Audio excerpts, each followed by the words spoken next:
নমস্কার বন্ধুরা, আজকে নিয়ে হাজির হয়েছি ডিমের অমলেট কারি বা ডিমের অমলেট কারি ঝোল রেসিপি নিয়ে। এইভাবে একবার ডিমের অমলেট কারি রেসিপি করে খেয়ে দেখুন বন্ধুরা। রোজকার মাছ মাংস ফেলে কিন্তু এই রেসিপিটা খেতে ইচ্ছে করবে। তো চলুন আমি কিভাবে এই অমলেট কারিটা রান্না করছি আপনারা দেখতে থাকুন। তো দেখুন, এখানে 6টা ডিম নিয়েছি, একটা বাটিতে ভেঙে নিয়েছি ডিম। আপনারা আপনাদের পরিমাণ অনুযায়ী ডিম নিয়ে নেবেন। এবারে ডিমের মধ্যে কুচনো পেঁয়াজ আর কাঁচা লঙ্কা দিয়ে দিচ্ছি। একটা মিডিয়াম সাইজের পেঁয়াজ কুচি করে নিয়েছি আর একটা কাঁচা লঙ্কা কুচি করে নিয়েছি। একটু নুন দিয়ে দিলাম। ডিমগুলো ভালো করে ফেটিয়ে নেব। ডিমটা যত ভালো ফেটানো হবে ডিমগুলো কিন্তু ততটাই ঝোলে দিলে ফুলবে আর খেতেও ভালো লাগবে। এবারে আলু আগে থেকে আমি সেদ্ধ করে জল ঝরিয়ে নিয়েছি। আলুগুলো একটু ছোট ছোট ডুমো ডুমো করে কেটে নিয়েছি। আলুগুলো বেশ ভালো করে সেদ্ধ করে নিয়েছি।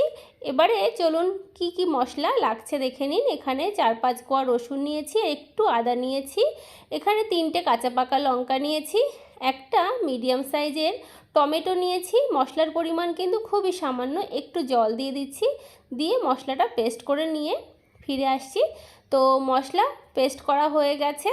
এবারে চলুন ডিমের অমলেটগুলো করব। তার জন্য কড়াইতে সর্ষের তেল দিচ্ছি, অল্প করে দিচ্ছি তেল। অল্প অল্প করে তেল দিয়ে আমি ডিমের অমলেটগুলো ভেজে নেব। তেলটা কড়াইয়ের গায়ে ভালো করে একটু মাখিয়ে নিলাম। এবারে ডিমের অমলেট ভেজে নিচ্ছি, তার জন্য ডিমের ব্যাটারটা দিয়ে দিলাম। দিয়ে এবারে অমলেটগুলো করে নিচ্ছি। তো আমি 6টা ডিম যেহেতু করছি, 6টা ডিম থেকে আমি 6টা অমলেটই করছি। তো একটা অমলেট আমার ভাজা হয়ে গেছে। গ্যাসের ফ্লেম মিডিয়ামে রেখে আমি অমলেটগুলো করে নিচ্ছি। এবারে এই অমলেটটা তুলে নিচ্ছি। একে একে বাকি অমলেটগুলো আমি একই রকমভাবে ভেজে নেব। তো এই অমলেটটা আমার ভাজা হয়ে গেছে, সব অমলেটগুলো ভেজে নিয়ে ফিরে আসছি। তো সব অমলেটগুলো ভাজা হয়ে গেছে। কড়াইতে সর্ষের তেল দিচ্ছি, রান্নাটা সর্ষের তেলেই করব। কড়াইতে দিচ্ছি গোটা জিরে, একটা তেজপাতা আর একটা শুকনো লঙ্কা। ফোড়নটা ভালো সুন্দর করে ভেজে নিয়েছি। এবারে এখানে 2টো মিডিয়াম সাইজের কুচানো পেঁয়াজ আছে, পেঁয়াজ দিয়ে দিলাম। পেঁয়াজটা একটু ভালো করে ভেজে নেব যাতে তরকারির কালার ভালো হয় এবং পেঁয়াজটা তাড়াতাড়ি বাদামি হয়ে যায়। তার জন্য সামান্য চিনি দিয়ে দিচ্ছি। চিনি দিয়ে বেশ খানিকক্ষণ পেঁয়াজগুলো একটু ভেজে নেব, তবে খুব বেশি লাল লাল করে ভাজার প্রয়োজন নেই। পেঁয়াজটা ঠিক এরকম ভাজা হলেই যথেষ্ট। এবারে যে মশলাটা আমি পেস্ট করে রেখেছিলাম, কাঁচা লঙ্কা, আদা, রসুন আর টমেটো, একটু মিক্সি ধোয়া জলও দিয়ে দিলাম। দিয়ে দিচ্ছি জিরে গুঁড়ো, ধনে গুঁড়ো আর দেব লঙ্কা গুঁড়ো। যেহেতু কাঁচা পাকা লঙ্কা আছে মশলার মধ্যে, তো সেই অনুযায়ী ঝালটা দিলাম। আপনারা আপনাদের টেস্ট অনুযায়ী ঝাল ব্যবহার করবেন। এবারে ভালো করে কিছুক্ষণ কষিয়ে নিচ্ছি। নেওয়ার পরে হলুদ গুঁড়ো দিয়ে দেবো। তেল কিন্তু মশলা থেকে ছাড়তে অলরেডি শুরু করেছে। হলুদ গুঁড়ো দিয়ে ভালো করে মিশিয়ে নিয়েছি। আর মশলাটা বন্ধুরা খুব ভালো করে কষাবো। তো মশলা থেকে তেল ছেড়ে দিয়েছে। এবারে সেদ্ধ করে রাখা আলুগুলো দিয়ে দিলাম। আলু দিয়ে ভালো করে আরও কিছু সময় কষাবো। মশলা যত ভালো কষাবেন বন্ধুরা, খেতে কিন্তু ততটাই ভালো হবে তরকারিগুলো।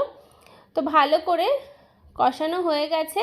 এবারে স্বাদ মতো নুন দিয়ে দিচ্ছি। আমি কিন্তু আগে নুন দিইনি, তো সেই বুঝেই আমি নুনটা দিলাম। নুন দিয়ে এবার আরও কিছুক্ষণ কষিয়ে নেব। তো নুন দিয়ে আমার আরও কিছু সময় কষানো হয়ে গেছে। তো বন্ধুরা দেখুন, আমার কিন্তু আলু মশলার সঙ্গে কষানো রেডি। এবারে ঝোলের জন্য পরিমাণ মতো জল দিয়ে দিয়েছি। জল দিয়ে ঢাকা দিয়ে রেখে দেব যতক্ষণ না ঝোলটা একটু কমে আসছে ততক্ষণ, যেহেতু আলু সেদ্ধই আছে। তো এবারে আলু কয়েকটা ভেঙে দেব, তাহলে ঝোলটা একটু মাখো মাখো হবে, খেতে ভালো লাগবে। তো বন্ধুরা, আমার এই ডিমের অমলেট কারি রেসিপি ভালো লাগলে অবশ্যই লাইক, শেয়ার, কমেন্ট, সাবস্ক্রাইব করে পাশের বেল আইকনটা প্রেস করার অনুরোধ রইল। এবারে ভেজে রাখা অমলেটগুলো একে একে ঝোলের মধ্যে দিয়ে দিচ্ছি। আর অমলেট দিলে কিন্তু অনেকটাই ঝোল টেনে নেবে ডিমের অমলেটগুলো। তো সেই বুঝেই কিন্তু আমি জলটা দিয়েছিলাম। একটু মিশিয়ে নিচ্ছি ভালো করে। আর রান্নাটা কিন্তু অলমোস্ট হয়ে এসেছে। এবারে গরম মশলা বাটা দিয়ে দিচ্ছি। এখানে লবঙ্গ, এলাচ আর দারচিনি আছে, বাটায় বেটে নিয়েছি। আর এই বাটা মশলা দিয়ে কিন্তু ডিমের অমলেট কারি করলে খেতে সবথেকে বেশি সুস্বাদু হয়। তো আপনাদের কেমন লাগলো কমেন্ট বক্সে জানাতে ভুলবেন না। তো আমার কিন্তু রেডি হয়ে গেছে ডিমের অমলেট কারি বা ডিমের অমলেট কারি ঝোল।